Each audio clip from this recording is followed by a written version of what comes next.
Welcome to the program. I'm Millicent Walker. We begin today in the United States, where President Donald Trump fired his Secretary of State Rex Tillerson, replacing him with CIA Director Mike Pompeo. Yesterday, Mr. Tillerson ended his tour of Africa after trying to make up for President Donald Trump's comments and policies that have offended many of the country's leaders. Mr. Tillerson's visit came at a time when many on the continent were still outraged over President Donald Trump's derogatory comment on Africa and Haiti in January. Mr. Trump later denied making such comment. After spending more than a year in office, the U.S. Secretary of State Rex Tillerson is the highest-ranking Trump administration official to visit Africa. He began his tour in Ethiopia on Wednesday, March the 7th, where he called for greater freedom for the people.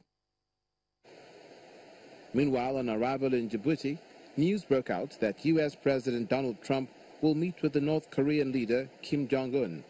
News that seems to be at odds with Mr. Tillerson's stance on the reclusive state. My comments have been that the conditions are not right for negotiations. We've been saying for some time we're open to talks. President Trump has said for some time that he was open to talks and he would willingly meet with Kim Jong-un when conditions were right and the time was right. And I think in the President's judgment, that time has arrived now.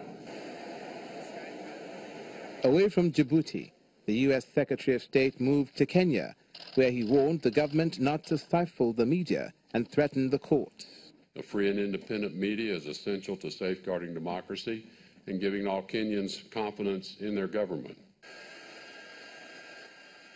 The next day, Saturday, March 10th, Mr. Tillerson cancelled all scheduled events in Kenya due to ill health. The 65-year-old had been scheduled to lay a wreath at the site of the 1998 bombing of the U.S. Embassy in Nairobi, in which more than 200 people were killed. He later moved on to Chad, where he announced that Washington is considering lifting the travel ban on Chad. Many important positive steps have been taken by the government of Chad to strengthen the control over its own passports, to strengthen information sharing around people who are of concern, potential terrorists.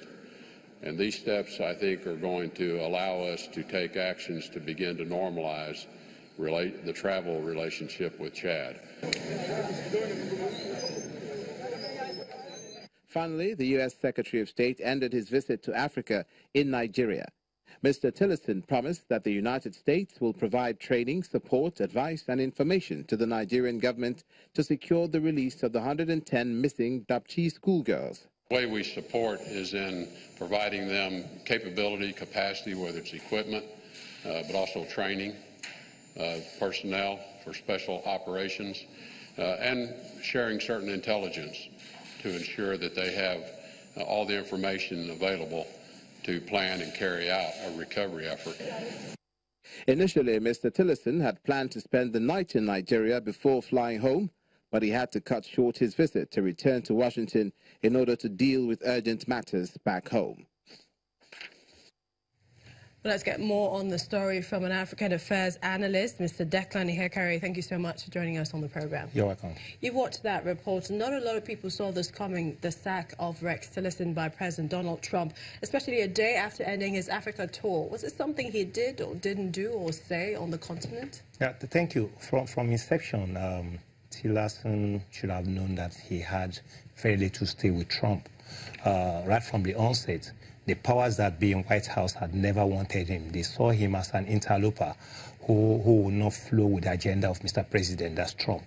And with the fact that he was the executive chairman of an ExxonMobil, and ExxonMobil has instances or branches all over African countries. And so he's bound to have flair for African people more than the president of the U.S.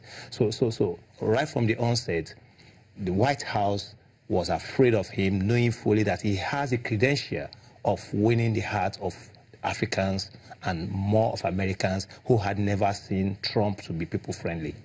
In your opinion, do you think that Tillerson and the U.S. achieved what they came the relations between the United States and Africa. He achieved that. They would have achieved it if Tillerson had continued the way he had started.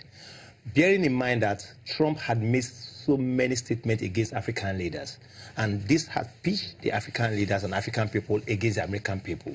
And so there was a Cold War. And Tillerson's visit and other comments he had made had been able to clear the hatred which had emanated from Trump's statements in the past.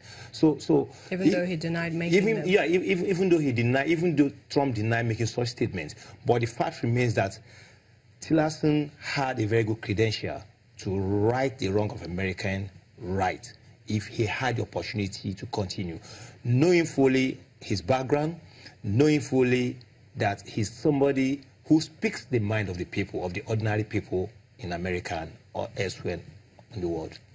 Your thoughts with regards to what he said, warning the continent to be wary of relations with China. What should we make of this? Do you see any potential danger with our relations with China? Yes. You should understand that China had always been seen or viewed, as a threat, and by the United States. By the United States, okay?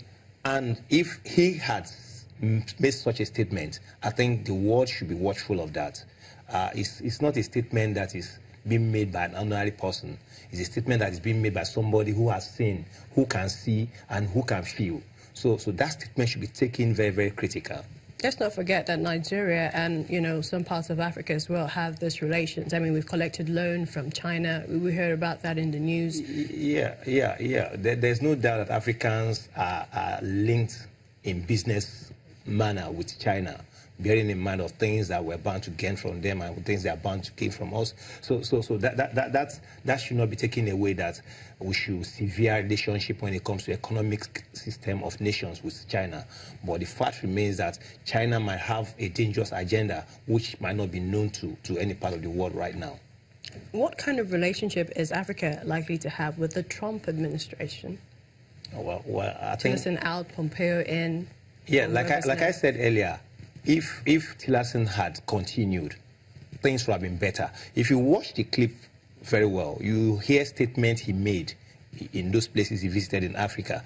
Those are hopeful statements, assuring statements coming from a leader of a country that has been seen as a country against the Africans. And he made such statements, and those statements are very weighty.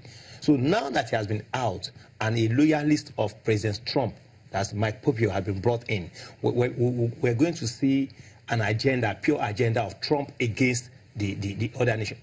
Maybe there might be some slight changes, but for me, the right direction to go was Tillerson. I have checked the backdrop of Pompeo, and I've seen that he's a core Trump, and we know what Trump stands for when it comes to his relationship with Africa and other countries.